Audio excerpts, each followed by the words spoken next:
wannan takardar ɗazu ce wacce MD ya baka. Ai mun dan bubbuga ne ɗazu. Ya ɗauka naman ɗazu.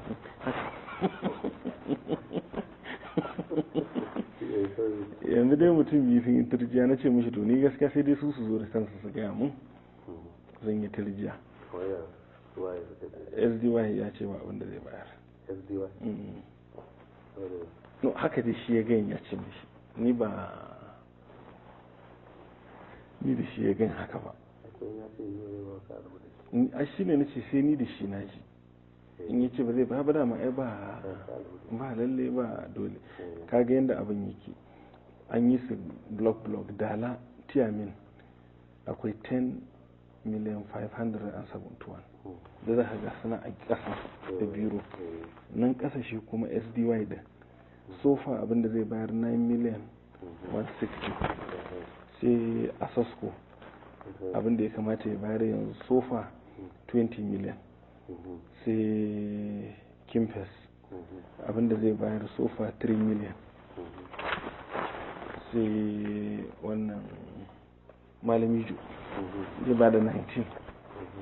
sai Gerawa 10,200,000. sai Hamshak 6,550,000. wani dan tarauni ne. sai Ungugu Electroil su 22 million wanda suke aikin Holwan. wanda suka yi Lamido jikin gidan Badaru.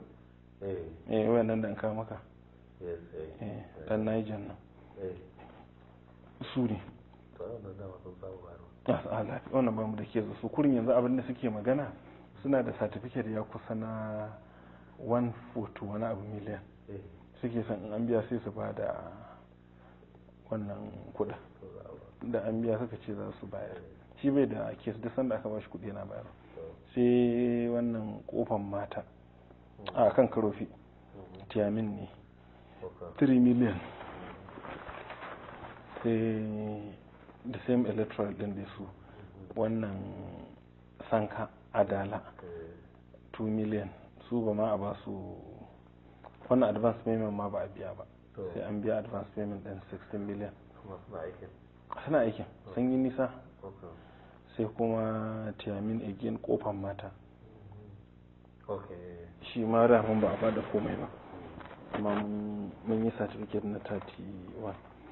sai kuma shi kasa shi ma tiyamin ya kasai shi ma ba a karɓi komai ba a kansa.